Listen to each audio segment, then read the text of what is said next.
ഞാൻ പല വീഡിയോയിലും പറഞ്ഞ് മനസ്സിലാക്കാൻ ശ്രമിച്ചിട്ടുണ്ട്. അതായത് ഇറാനെ ഇസ്രായേൽ തിരിച്ചടിച്ചപ്പോൾ ഇറാൻ പൂർണ്ണമായിട്ടും നാശമായി. അപ്പം അതിൻ്റെ ഭാഗമായിട്ട് ഇപ്പോൾ ഓരോ സംഭവങ്ങളുണ്ടാകുകയാണ്. അതായത് ആദ്യമായിട്ട് ഹിസ്ബുള്ള പറയുകയാണ് അവർ വെടിനിർത്തലിന് തയ്യാറാണ്. നിങ്ങൾക്കറിയാം, ഞാൻ നേരത്തെ ഒരു വീഡിയോ ചെയ്തിരുന്നു. ഇലോൺ മസ്കും ഇറാനിയൻ UN അംബാസഡറുമായിട്ട് ചർച്ച നടത്തി. അതിൻ്റെ പ്രതിഫലനമാണ് ഓരോന്നും നടന്നുകൊണ്ടിരിക്കുന്നത്. രണ്ടാമത് ഹമാസും പറഞ്ഞു അവർ പൂർണ്ണമായും വെടിനിർത്തലിന് തയ്യാറാണ്. ഹമാസിൻ്റെ പഴയ ഡിമാൻഡൊക്കെ പോയി. കാരണം ഈ ഇറാനല്ലേ ഇവരെയൊക്കെ സഹായിച്ചുകൊണ്ടിരുന്നത്.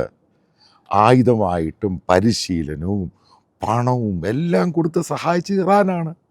ഇറാൻ തീർന്നു കഴിഞ്ഞപ്പോൾ ഇറാൻ ഇനി ഒരിക്കലും നിലനിൽക്കാൻ പാടായി എല്ലാ രീതിയിലും. പിന്നെ എങ്ങനെയാണ് ഹിസ്ബുള്ള മുന്നോട്ട് പോകുന്നത്? പിന്നെ എങ്ങനെയാണ് ഹമാസ് മുന്നോട്ട് പോകുന്നത്?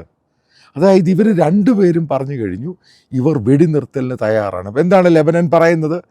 അമേരിക്കയുടെ പ്രപ്പോസൽ, വെടിനിർത്തലുമായിട്ടുള്ള പ്രപ്പോസൽ അവർ പഠിച്ചുകൊണ്ടിരിക്കുകയാണ്. ലെബനന് വലിയ കാര്യമൊന്നുമില്ല. കാരണം അവിടെ കൺട്രോൾ ചെയ്യുന്ന മുഴുവൻ ഹിസ്ബുള്ള അവനങ്ങ് തീർന്നു പോയി. അവരിനി എന്ത് ചെയ്യാൻ പറ്റും? ഇപ്പം അവസാനം എന്താണ് ഉണ്ടായത്?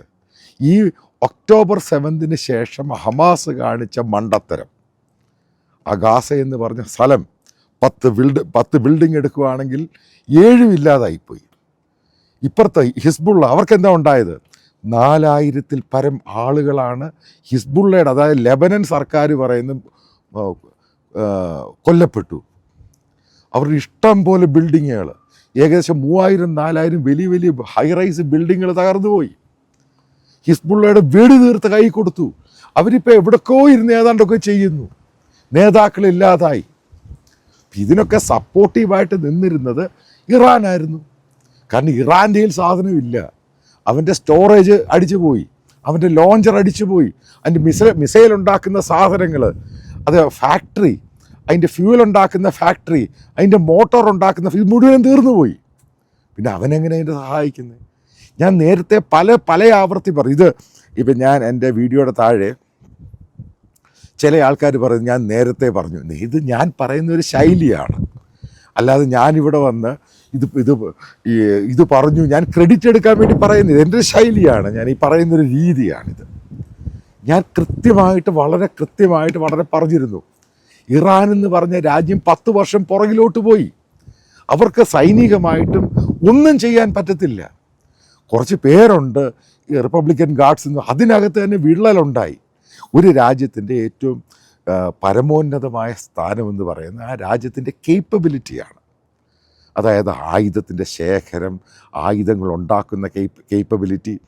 ഇതൊരു സുപ്രഭാതത്തിൽ 2.5 മണിക്കൂർ കൊണ്ട് ഇസ്രായേൽ അടിച്ച് തീർത്ത് കഴിച്ചപ്പം ഇവൻ പിന്നെ എവിടെ പോകും? ഇതാണ് സംഭവിച്ചത്. ഇനി ആരാണ് ഇവരെ സഹായിക്കാനുള്ളത്? കാരണം ഹിസ്ബുള്ളയ്ക്ക് അവർക്ക് സാധനങ്ങൾ കൊടുത്തുകൊണ്ടിരുന്ന എയർപോർട്ട്, അത് സിറിയ എന്നാണ്. അവിടെ ലാൻഡ് ചെയ്തിട്ടും അതേപോലെ ലെബനിൽ ലാൻഡ് ചെയ്തിട്ടാണ് ഈ സാധനങ്ങൾ, ആ എയർപോർട്ടുകൾ അടിച്ച് ഊരെ കളഞ്ഞു. കാരണം ഇറാന് ഇവർക്ക് സഹായമായിട്ട് എയർപോർട്ടിൽ മിസൈലുമായിട്ട് വന്നപ്പോൾ അതിനെ ഓടിച്ചു വിട്ടു. കാരണം ഒരു രീതിയിൽ സാമ്പത്തികവും ഇല്ല, സൈനികവും ഇല്ല, ഒരു സഹായവും ഇല്ല. പിന്നെ എങ്ങനെ ഹിസ്ബുള്ള പിടിച്ചു നിൽക്കും? ഹമാസ് ആണെങ്കിൽ തീർന്ന് നാശമായി. അവർക്ക് എങ്ങനെയെങ്കിലും നിർത്തണം. അപ്പോൾ ഇതിനകത്ത് മറ്റൊരു സംഭവം ഉണ്ടായി. ഇറാൻ നേരിട്ടാണ് ഇവരോടൊക്കെ പറഞ്ഞിരിക്കുന്നത്. കാരണം അവരുടെ കയ്യിലൊന്നുമില്ല, സഹായിക്കാൻ പറ്റത്തില്ല, അവർ വല്ലാതായിപ്പോയി. കാരണം ഇറാൻ ഒരിക്കലും പ്രതീക്ഷിച്ചില്ല ഈ രീതിയിലുള്ള അടി കിട്ടുമെന്ന്. കാരണം 2.5 മണിക്കൂർ കൊണ്ട് 10-40 വർഷം കൊണ്ട് ഉണ്ടാക്കിയെടുത്ത സംഭവം ആലോചിച്ച് നോക്കുക. ബില്യൺസാണ് അവർ ചെലവ് ചെയ്തിട്ട് ഇതേപോലുള്ള പ്രോക്സീസിനെ ഉണ്ടാക്കി. അതിനെ നാശമായിപ്പോയി. ഹമാസ് നാശമായിപ്പോയി.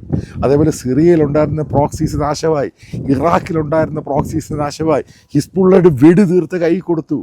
അതിനെ നയിക്കാൻ ആരുമില്ല. ഹിസ്ബുള്ള ആ രീതിയിലാക്കി കൊടുത്തു. പിന്നെന്ത് ചെയ്യും? അവസാനം ഇറാൻ തന്നെയാണ് ഇവരോട് പറഞ്ഞേക്കുന്നത് സീസ് ഫയറിന് പോവുക, സമാധാന ചർച്ചകളിലോട്ട് പോവുക. അവസാനം എന്താണ് സംഭവിച്ചത്? ലെബനൻ എന്ന് പറഞ്ഞ രാജ്യം 2ആയി. ഇനി ഹമാസിന് പറയാൻ പറ്റുമോ ഗാസയിൽ നിന്ന് പോകാൻ വേണ്ടി ഇസ്രായേലി ഫോഴ്സിനോട്? അതായിരുന്നില്ല അവരുടെ ഏറ്റവും വലിയ തീരുമാനം. അതിൻ്റെ അതിന് പിന്മാറത്തില്ല. അത് കഴിഞ്ഞ് ഗാസയുടെ ഇവർക്ക് വേണ്ടിയുള്ള ബഫർ സോൺ എടുത്ത് ആ ഗാസ മുഴുവൻ പിടിച്ചെടുത്തു. വെസ്റ്റ് ബാങ്ക് പിടിച്ചെടുത്തു. എന്തൊക്കെ നഷ്ടമാണെന്ന് ആലോചിച്ച് നോക്കി ഈ വിഡ്ഢികൾ കൊണ്ടുണ്ടാക്കുന്ന ഒക്ടോബർ 7 ശേഷം.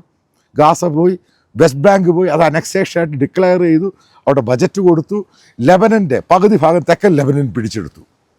ഇതാണ് ഈ കാണിക്കുന്ന പൊട്ടത്തരം കൊണ്ട് അൾട്ടിമേറ്റ് ആയിട്ടുണ്ട്. അവർ തന്നെയാണ്, ഹിസ്ബുള്ളയും ഹമാസുമാണ് പറയുന്നത് അവർ വെടിനിർത്തലിന് തയ്യാറാണ്. ഇപ്പം ഇസ്രായേൽ എന്താ ചെയ്ത്, ഈ ഹിസ്ബുള്ളയുമായിട്ട് ബന്ധപ്പെട്ടെടുത്ത് അതിശക്തമായ ആക്രമണമാണ് ഇപ്പം നടത്തിക്കൊണ്ടിരിക്കുന്നത്. അവർ തെക്കൻ ബെയ്റൂട്ടിലും വടക്കൻ ബെയ്റൂട്ടിലും അതേപോലെ നോർത്തേൺ പാർട്ട്, അതായത് ലെബനൻ്റെ നോർത്തേൺ പാർട്ടിൽ ഹിസ്ബുള്ളയുടെ കേന്ദ്രങ്ങളെല്ലാം നാശമാക്കി. അവിടെ ഇമാർ ഓടുക. ഓരോ ദിവസം ഇവരുടെ കണക്കൊന്നുമല്ല, ഇൻ്റർനാഷണൽ മീഡിയയുടെ ഒക്കെ കണക്കനുസരിച്ച് ഓരോ ദിവസം ഹിസ്ബുള്ളയുടെ 100-150 പേര് വെച്ചാൽ കൊല്ലപ്പെടുന്നത്. അവർക്ക് സപ്പോർട്ട് ചെയ്യുന്നവർ പോലും ഇമാരെ ഓടിച്ചു വിടുക. കാരണം ഭയന്നിട്ട്, കാരണം എപ്പോഴായി ബോംബ് വീഴുന്നതെന്ന് പറയാൻ പറ്റത്തില്ല. കാരണം ഹിസ്ബുള്ളയെ അവിടെ അനുകൂലിച്ചിരുന്ന ലെബനിലുള്ള ആൾക്കാരും ഇവർ തള്ളിപ്പറയാൻ തുടങ്ങി, ഇവർ ഇവിടുന്ന് പോകണം, കാരണം അവരുടെ ജീവിതം നാശമായി. ലെബനൻ എന്ന് പറഞ്ഞ രാജ്യം തന്നെ നാശമാക്കി കൊടുത്തു. അവസാനം ഇസ്ലാം ആൾക്കാരും ഈ ഷിയ ആൾക്കാരും അവിടെ കയറിയിട്ട് അവസാനം ബോംബും കൂടെ വന്ന് വീണോടുകൂടി അവിടെയുള്ള ജനങ്ങളെതിരായി. ഇത് തന്നെയാണ് ഇപ്പം ഈ ഗാസയുമായിട്ട് ബന്ധപ്പെട്ട ചിലരുടെ ഇൻ്റർവ്യൂ ഒക്കെ കാണുമ്പോൾ ചില ആൾക്കാർ അങ്ങോട്ട് പോകുന്നു, ഇങ്ങോട്ട് വരുന്നു, ഇസ്രായേൽ പറഞ്ഞു ഇങ്ങോട്ട് മാറാൻ 50 പ്രാവശ്യം മാറിയവരുണ്ട്. ഇവനൊക്കെ ഈ ഹമാസിനെ സപ്പോർട്ട് ചെയ്തവനാണ്.